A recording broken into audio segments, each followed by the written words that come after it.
আজকে তোমাদের সঙ্গে আমি শেয়ার করব একদম নিরামিষ একটা রেসিপি, যেটা গরম গরম ভাতের সাথে বা রুটির সাথে, লুচি, পরোটা সব কিছুর সঙ্গেই কিন্তু ভীষণ ভালো লাগে। যে কোনো নিরামিষ দিনে তোমরা একবার হলেও ট্রাই করে দেখতে পারো আমার এই রেসিপিটা। তার জন্য দেখো লাগবে আমার পটল, আলু আর কুমড়ো, যেগুলোকে একটু বড় বড় করে কেটে নিয়েছি। কেটে খুব ভালো করে ধুয়ে নিয়েছি। এবার কড়াই দিয়ে দিচ্ছি একটু সাদা তেল। তেলটা ভালো গরম হয়ে গেলে দিয়ে দিলাম তেলের ওপরে নুন আর সামান্য একটু হলুদ দিয়ে পটলগুলোকে সবার আগে একটু ভালো করে ভেজে নেব। যে কোনো রান্নাতে কিন্তু পটলটা একটু ভেজে রান্না করলে পরবর্তীতে পটলটা খেতে কিন্তু বেশ ভালো লাগে। পটলটা না ভেজে করলে কিন্তু পটলটা খেতে একদমই ভালো লাগে না। তো দেখো পটলটা ওদিকে ভাজা হচ্ছে, ততক্ষণে এই দিকে একটা পেস্ট বানিয়ে নেব। নিয়েছি আদা আর কাঁচা লঙ্কা, যেগুলোর একটা স্মুথ পেস্ট বানিয়ে নেব। আর দেখো এদিকে আমার পটলটাও কিন্তু বেশ ভালো করে ভাজা হয়ে গেছে। এখন আমি যে আলু আর কুমড়োগুলো কেটে রেখেছিলাম সেইগুলোকেও কড়ার মধ্যে দিয়ে দিচ্ছি। আলু, কুমড়ো, পটল তিনটেই একসঙ্গে খুব ভালো করে একটু ভেজে নেব। যেহেতু প্রথমেই নুন আর হলুদটা দিয়েছিলাম তেলের ওপরে পটল ভাজার সময়, সেই জন্য এখন আর দিচ্ছি না। এগুলোকে হালকা করে ভেজে নিয়ে এগুলোকে আমি তুলে রেখে দেবো অন্য একটা পাত্রের মধ্যে। দেখো তুলে রেখে দিয়েছি। এবারে কড়াই দিয়ে দিচ্ছি আরও একটু সাদা তেল। তোমরা চাইলে রান্নাটা সর্ষের তেলেও করতে পারো। তেলের ওপরে দিয়ে দিলাম তেজপাতা আর গোটা জিরে ফোড়ন। তারপরে যে আদা কাঁচা লঙ্কার পেস্টটা করে রেখেছিলাম সেই পেস্টটা দিয়ে দিচ্ছি।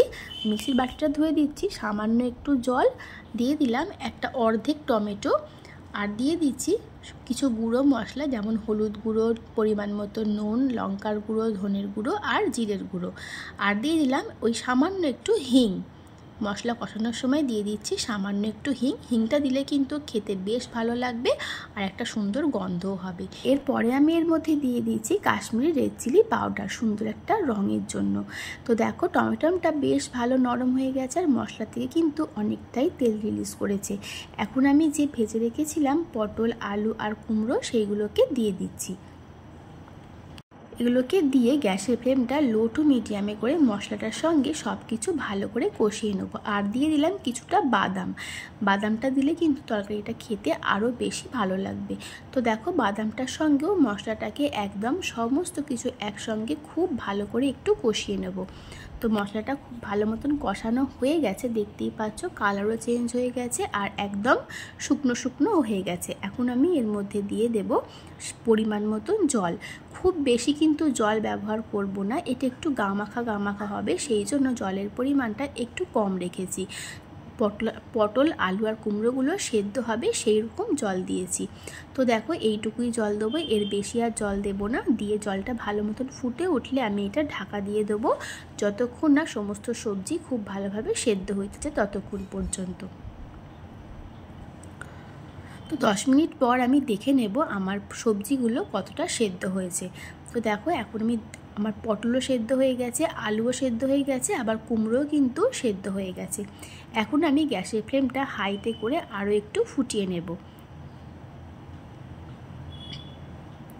আর এই সময় আমি দিয়ে দেব স্বাদের ব্যালেন্সের জন্য সামান্য একটু চিনি। যেহেতু নিরামিষ রান্না, একটু চিনিটা দিলে বেশ ভালো লাগবে খেতে, সেই জন্য এখানে আমি চিনির পরিমাণটা একটু বেশি ব্যবহার করেছি।